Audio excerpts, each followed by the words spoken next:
Alright, Man in the Basement, episode 6, starting now.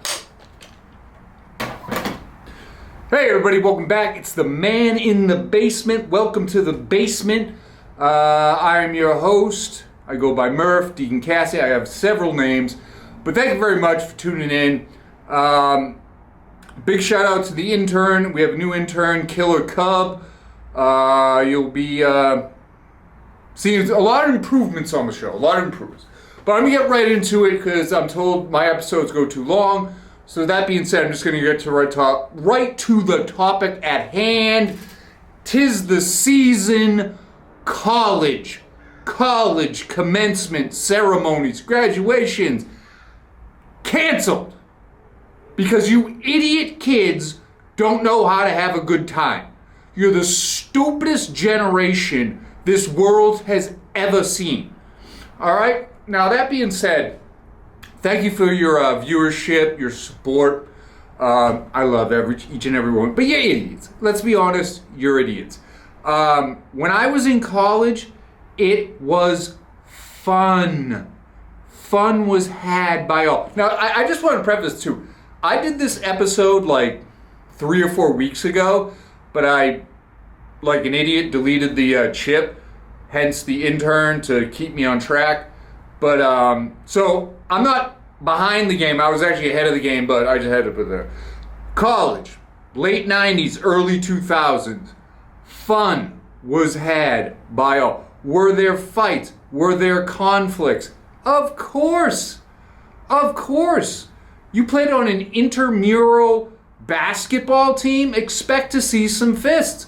There was always going to be masculine fights, girl, petty, whatever you, cat fight, whatever you want to call it. But we didn't riot. We didn't join riot unions. We were more important about getting fake IDs, getting Budweiser kegs into the dormitory or the club. You know, we were more into that. We watched sports. We loved the Red Sox. We loved the Patriots. We loved the Celtics. We loved all that stuff. And it was a good time. And I see these videos. I see these news stories. And you people just look miserable. You're afraid to use certain words. You're afraid to misuse pronouns. You're afraid to misgender.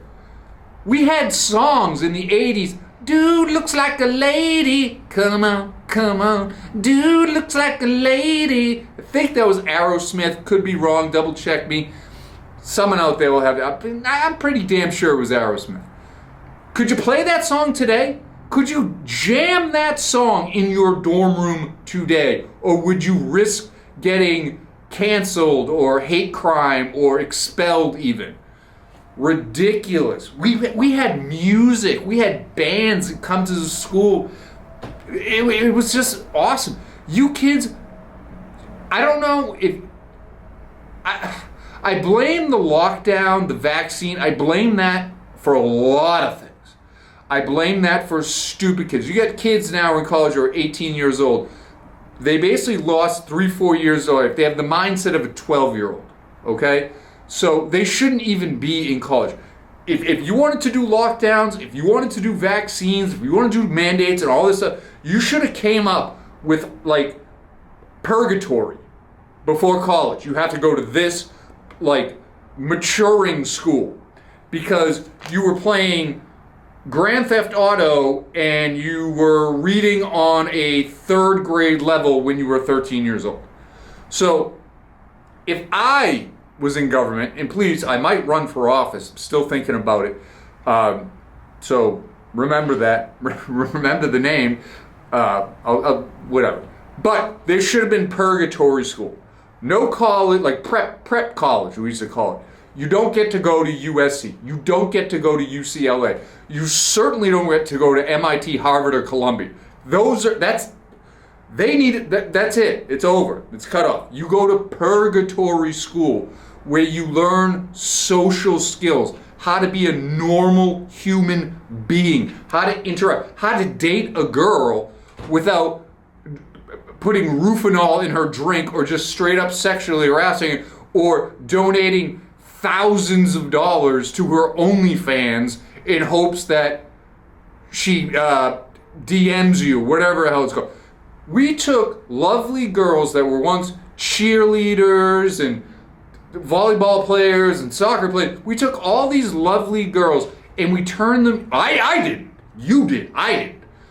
And society turned them into OnlyFans whores or IG, pimps, prostitutes, whatever you want to call it. If a man is giving you money for sexual related services, you're a whore. Okay? I'm sorry. Nobody wants to say it. Oh, I'm a model. You're not a model. I take it from a real model. JCPenney, Old Navy, yeah, whatever. You can track it down. I got my paycheck and I left.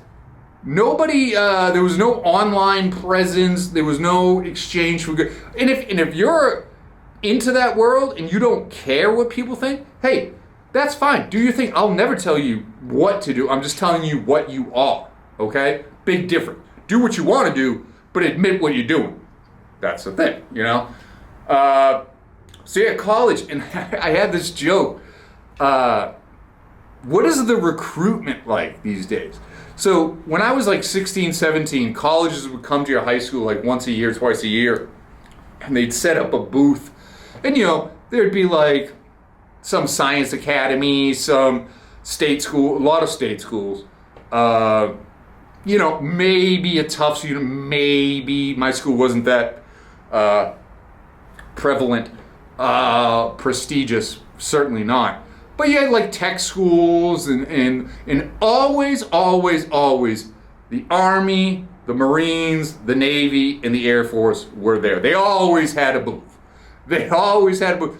And it was pretty cool. You walk around, you talk to people, you get brochures. What do you want to do? Do you want to do this? Do you want to do that? I'm wondering. I have no children of my own, certainly that I know of. But I'm wondering, if you're a high school kid out there, when these institutions come to your school, is it like everything I just pre-mentioned, and then there's also like Hamas, Hezbollah, Antifa, like do they have booths? Because it seems like these kids are being recruited. American, homegrown, red, white, and blue American kids are falling into these pitfalls. Antifa, Hamas, they have foothold in this country. In my day, no. You walk down the street with the campus with some type of anti-American slogan or terrorist flag, every kid beat you up. Girls, the soccer team girls would be kicking more than a ball. They'd be kicking your balls. Now, every time I watch the news, I see more anti-American crap. And it's like, all right, you love these countries that hate you, okay? In my day, actually, we were probably the first generation that was anti-homophobia. We were cool with gay people. We were like, yeah, sure, you're gay, great. We were over it. I mentioned in a previous show, like, gay is, okay, you're gay. We get it. Like, you came out. Awesome, cool. I don't know. What do you want? Appletini? But these countries, these gays for Gaza, gays for Hezbollah. Hezbollah hates you. America loves you. You get your own TV show. You get your own movies. You get your own channels. You think you go to these Arabic countries and they're like, yeah, tonight on Gay News Network, blah, blah, blah. No, dude. Open your eyes. And I blame the parents, too. I blame a lot of these soft parents who put the belt back in their pants and off their child's ass. Because that's where the belt was when I was growing up. It wasn't around my waist. It was getting slapped off my ass whenever I made a mistake. So I stopped making a mistake. And now look at me. I'm a successful podcaster in the basement. No, but I'm all right. I'm doing all right. I have a good soul.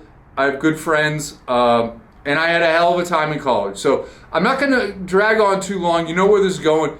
please comment, subscribe. If you have something to say about this, if you agree with me, disagree with me, have a third opinion, let me know. You can reach me at, this is my Killer Cub. I'm gonna send you the file, but for today, this might be the last one. Deacon Cassidy 00013 at gmail.com. Killer Cub is crying, laughing right now. But look at, yeah, I have the old clapboard too. So that's it. My intern told me do no longer. I talk fast, I talk quick. I hope you love the show. And stay tuned. I'm going to do one more. I'm going to drop one more, and then I'll upload it. All right. Thank you guys very much. Peace. Be safe out there. I love yous. All right. Peace.